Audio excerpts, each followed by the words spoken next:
Si l'univers t'a isolé, ce n'est pas parce que tu es faible, instable ou perdu. C'est parce que ton ancien monde ne pouvait plus contenir ce que tu es en train de devenir. Ce que tu appelles solitude est en réalité une mise à l'écart sacrée. Et si tu tentes d'y échapper, si tu cherches désespérément à revenir en arrière, tu résistes à un processus ancien, implacable et profondément transformateur. Carl Jung l'a compris mieux que quiconque. Lorsque la vie te retire les autres, ce n'est pas pour te détruire, mais pour t'obliger à affronter quelqu'un de bien plus dérangeant, de bien plus puissant, toi-même. Il existe des phases où l'univers cesse de te parler par des signes extérieurs et commence à te parler par le vide. Plus de soutien évident, plus de repères familiers, plus de voix pour te rassurer. Seulement ce silence pesant, presque cruel, qui te force à te regarder sans échappatoire. Et c'est précisément là que la plupart échouent, parce qu'ils interprètent ce silence comme un rejet, alors qu'il s'agit d'une sélection. Les traditions anciennes le savaient. Avant toute élévation, il y a une séparation. Avant toute révélation, il y a une nuit intérieure. Jung appelait cela le processus d'individuation, ce moment où l'âme cesse d'obéir au collectif pour répondre à une loi plus profonde, plus archaïque, plus vraie. Si tu vis cela maintenant, ce n'est pas un hasard. Tu n'es pas en retard. Tu n'es pas cassé. Tu es à l'endroit exact où l'univers peut enfin te dépouiller de ce qui n'est pas toi. Les relations superficielles, les identités empruntées, les attentes des autres, tout cela doit tomber. L'isolement n'est pas là pour t'apprendre à survivre seul, mais pour t'apprendre à te tenir debout sans masque. Et cette vérité dérange, car elle signifie que personne ne viendra te sauver à ta place. Dans cette vidéo, je vais te révéler pourquoi l'univers utilise l'isolement comme outil de transformation, ce que Jung a réellement voulu dire en parlant de l'ombre, et pourquoi ceux qui traversent cette phase consciemment deviennent inébranlables. Si tu ressens que ces mots te touchent, écris en commentaire « J'accepte cette traversée ». Abonne-toi, aime cette vidéo et reste jusqu'à la fin, car ce que tu vas entendre ensuite n'est pas destiné à ceux qui cherchent du réconfort, mais à ceux qui sont prêts à se rencontrer sans phare. Bien avant que la psychologie moderne ne tente de nommer ce que tu traverses, les civilisations anciennes avaient déjà identifié ce moment précis où l'être humain est séparé du monde pour être rendu à lui-même. Dans l'Égypte antique, l'initié était retiré de la cité, plongé dans l'obscurité des temples souterrains, coupé de toute relation, afin de mourir symboliquement avant de renaître. Ce retrait n'était pas une punition, mais une étape obligatoire. Les Grecs parlaient de katabasis, la descente dans les profondeurs, ce voyage intérieur que seuls les héros osaient entreprendre. Hermès Trismégiste, figure fondatrice de la sagesse hermétique, enseignait déjà que toute transformation authentique commence par une séparation radicale entre l'homme et ses illusions. Sépare la terre du feu, le subtil de l'épais, dit la table d'émeraude, non comme une métaphore abstraite, mais comme une loi universelle de l'évolution intérieure. Dans les traditions gnostiques, l'isolement était vu comme une rupture nécessaire avec le monde faux, gouverné par l'apparence, afin de retrouver l'étincelle divine enfouie dans l'âme. Le Christ lui-même, dans les textes les plus anciens, se retire dans le désert, avant toute révélation majeure. Bouddha quitte son palais, abandonnant relations, statuts et confort avant l'éveil. Toujours le même schéma, toujours la même loi. L'univers isole ceux qu'il veut transformer. Carl Jung n'a rien inventé. Il a simplement redonné des mots modernes à une vérité archaïque que l'Occident avait tenté d'oublier. Lorsqu'il parle d'individuation, il décrit le chemin par lequel l'être humain se détache des normes collectives pour devenir ce qu'il est réellement. Au-delà des rôles sociaux, des conditionnements familiaux et des attentes inconscientes. Mais ce savoir est devenu dangereux, trop subversif, car un individu qui se connaît n'est plus facilement manipulable. Les sociétés modernes ont donc appris à diaboliser la solitude, à la confondre avec l'échec, la marginalité ou la faiblesse psychologique. On t'a appris que la valeur se mesure au nombre de contacts, d'approbation, de présence autour de toi. Or, les anciens s'avèrent l'inverse.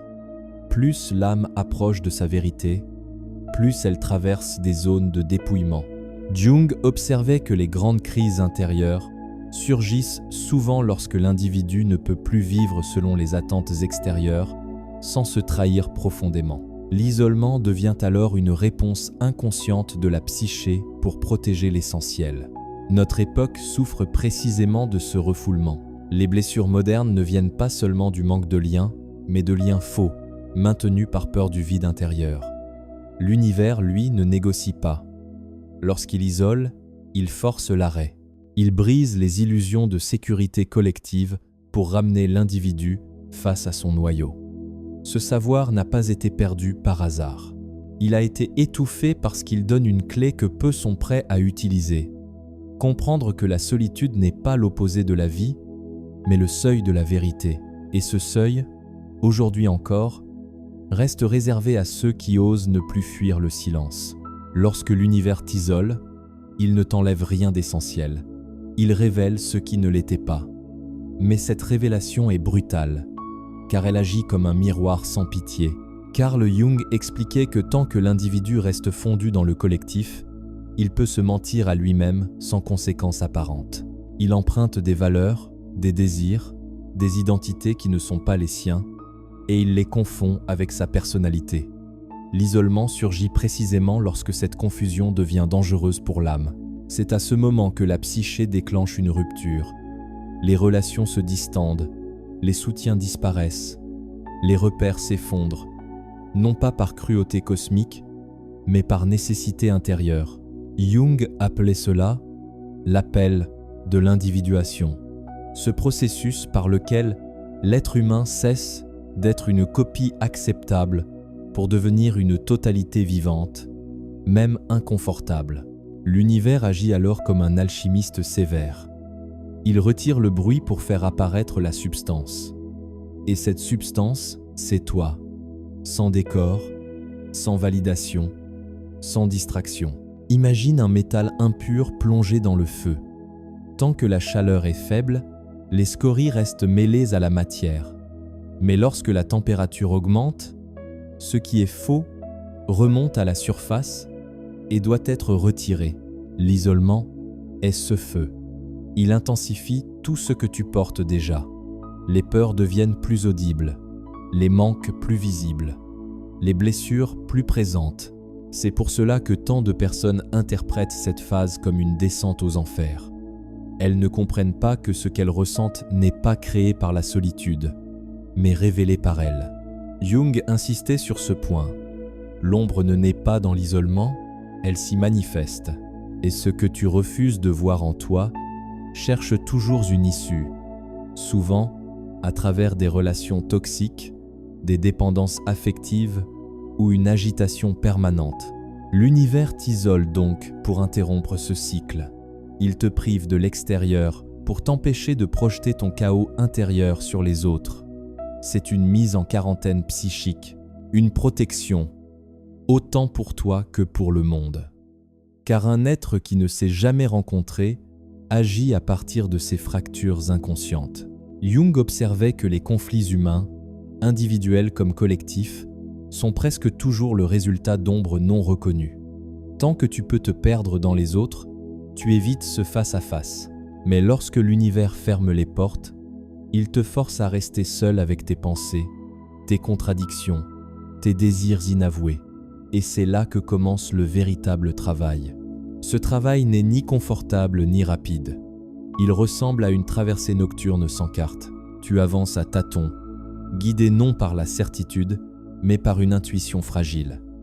Jung parlait de descente dans l'inconscient, un territoire peuplé de symboles, de peurs archaïques et de vérités enfouies. Beaucoup reculent à ce stade, cherchant à recréer artificiellement du lien, n'importe lequel, pour échapper au vide.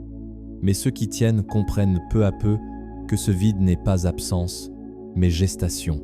L'univers retire les voix extérieures pour que tu puisses enfin entendre la tienne. Et cette voix, au début, est dérangeante, parce qu'elle ne cherche pas à te rassurer, mais à t'aligner. Ce qui rend cette phase si difficile, c'est qu'elle ne s'explique pas facilement.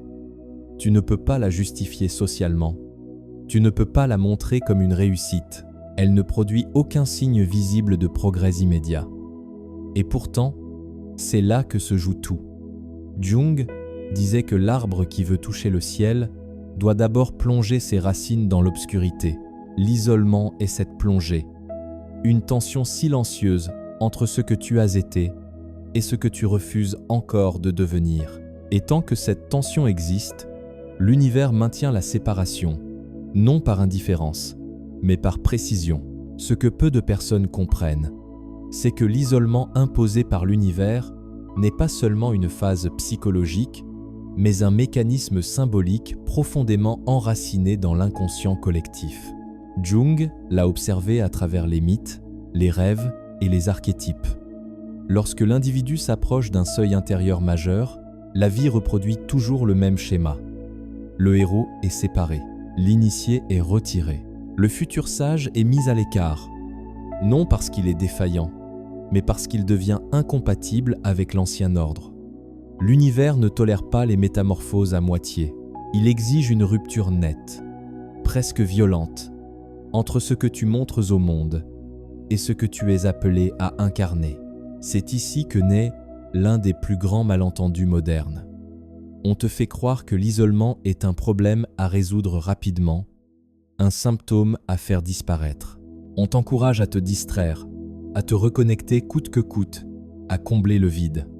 Mais dans les traditions initiatiques, remplir le vide trop tôt était considéré comme une faute grave.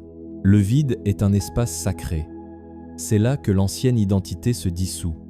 Jung parlait de la mort symbolique du moi social, cette façade construite pour être acceptée, aimée, reconnue. Tant que cette façade tient, l'être véritable reste emprisonné. L'univers t'isole pour fissurer cette construction. Et plus tu t'y accroches, plus la pression augmente. Il existe aussi une illusion dangereuse que Jung dénonçait. Croire que l'isolement signifie que tu es supérieur aux autres ou destiné à un élitisme spirituel. C'est un piège de l'ego. L'isolement n'est pas une couronne, c'est une épreuve. Il ne te rend pas spécial, il te rend responsable. Responsable de ce que tu fais de ce silence, de ce face-à-face prolongé avec tes contradictions. Beaucoup s'y perdent, non parce qu'ils sont faibles, mais parce qu'ils refusent d'abandonner leurs anciens repères. Ils veulent une transformation sans dépouillement, une révélation sans inconfort. Or, les mythes sont clairs. Aucun trésor n'est trouvé sans descendre dans la caverne. Dans les textes alchimiques, cette phase est appelée Nigredo, l'œuvre au noir. Tout semble obscurci, les certitudes s'effondrent, les anciennes valeurs perdent leur saveur. Jung utilisait cette image pour décrire l'état de confusion profonde qui précède toute intégration intérieure. Ce chaos n'est pas un échec du processus, il en est le cœur. L'univers t'isole parce que ton ancienne façon de te définir ne peut pas survivre à ce que tu es en train de comprendre. Et cette compréhension ne peut pas être partagée immédiatement, car elle n'est pas encore stabilisée en toi. Une autre croyance erronée consiste à penser que l'isolement doit être compris intellectuellement pour être traversé correctement. En réalité, il se vit avant de se comprendre. Jung insistait sur le fait que certaines vérités ne se révèlent qu'à travers l'expérience directe. L'univers te coupe des réponses faciles pour t'obliger à développer une intelligence intérieure plus fine, plus intuitive. C'est pour cela que cette phase donne parfois l'impression d'une stagnation extérieure, alors qu'intérieurement, tout est en réorganisation. Les anciens appelaient cela la gestation invisible. Rien ne semble bouger, mais tout se prépare. Ce savoir est resté caché parce qu'il va à l'encontre de la logique de performance et de visibilité de notre époque. Il enseigne que les moments les plus décisifs de l'existence se déroulent loin des regards, sans validation sociale, sans applaudissements. Jung l'affirmait sans détour. L'individu qui refuse cette descente est condamné à vivre une vie dictée par l'extérieur. L'univers t'isole donc par lucidité. Il sait que ce que tu es en train de devenir ne peut pas encore être exposé au monde sans être déformé. L'isolement est une chambre de transformation. Et tant que l'œuvre n'est pas achevée, la porte reste fermée. Comprendre pourquoi l'univers t'isole ne suffit pas. Ce savoir n'a de valeur que s'il est incarné. Les traditions anciennes insistaient toutes sur un point. L'isolement non conscient mène à la souffrance. L'isolement traversé avec intention mène à la transformation. Lorsque tu es séparé du monde, tu dois apprendre à travailler avec cette séparation, pas contre elle. La première pratique est la plus simple et la plus redoutée. Arrêtez de fuir le silence.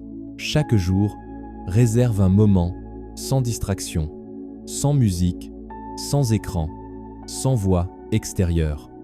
Assieds-toi et observe ce qui monte. Les pensées incontrôlées, les peurs, les souvenirs, les désirs refoulés. Ne cherche pas à les corriger. Observe-les comme des symboles. Jung rappelait que l'inconscient parle toujours en images et en émotions, jamais en logique directe. Ce que tu observes n'est pas le problème, c'est le message. La deuxième pratique consiste à dialoguer consciemment avec ton ombre. Prends un carnet et écris sans filtre ce que tu n'oses jamais dire à voix haute. Tes colères, tes jalousies, tes contradictions, tes envies inavouables. Non pour t'y complaire, mais pour les rendre visibles. L'ombre perd son pouvoir lorsqu'elle est reconnue.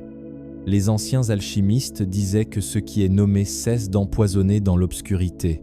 Beaucoup échouent ici parce qu'ils veulent rester spirituels, lumineux, positifs. C'est une erreur. L'univers t'isole pour que tu cesses de jouer un rôle, même devant toi-même. La troisième pratique est plus subtile. Ralentir volontairement tes décisions. Dans l'isolement, l'ego cherche à recréer du mouvement pour se rassurer. Il veut agir, changer, provoquer. Résiste à cette impulsion. Laisse les réponses émerger au lieu de les forcer.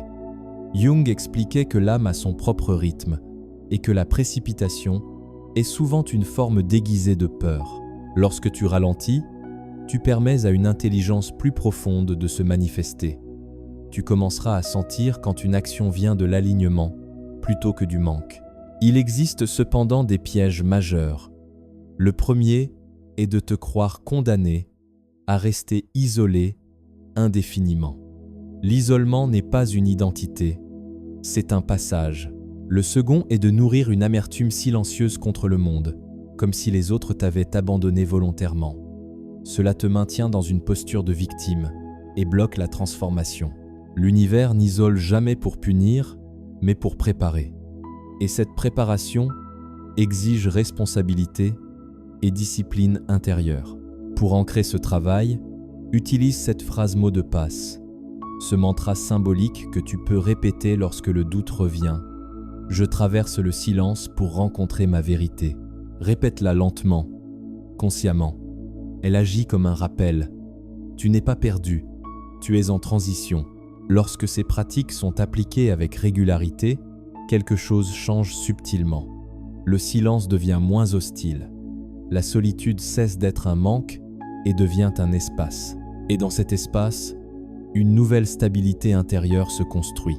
Ce n'est pas encore la fin du chemin, mais c'est le moment où l'isolement cesse d'être subi et commence à être utilisé. Et c'est là que l'univers commence, lentement, à te rendre au monde différent. Si tu es arrivé jusqu'ici, ce n'est pas par curiosité, mais parce qu'une partie de toi reconnaît cette vérité depuis longtemps. L'univers ne t'a pas isolé pour t'effacer. Il t'a isolé pour te révéler. Ce que tu as vécu n'était pas une erreur de parcours, mais une traversée initiatique que peu acceptent de regarder en face. Carl Jung l'avait compris avec une lucidité dérangeante. Tant que l'être humain fuit le silence intérieur, il reste prisonnier de forces qu'il ne comprend pas.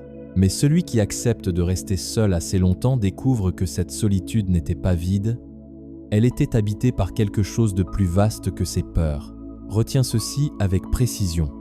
L'isolement n'est jamais éternel, mais ses fruits le sont. Lorsque l'univers t'a séparé, il a retiré les béquilles, les miroirs trompeurs, les identités empruntées. Il t'a laissé nu face à toi-même, non pour t'humilier, mais pour t'enseigner une souveraineté intérieure que personne ne pourra plus t'enlever. Tu n'as pas été abandonné. Tu as été mis à l'écart comme on met de côté un métal rare pour le purifier. Et ce processus, aussi inconfortable soit-il, forge une solidité que les liens superficiels ne donneront jamais. Beaucoup retourneront au monde inchangé, cherchant à combler le vide par le bruit.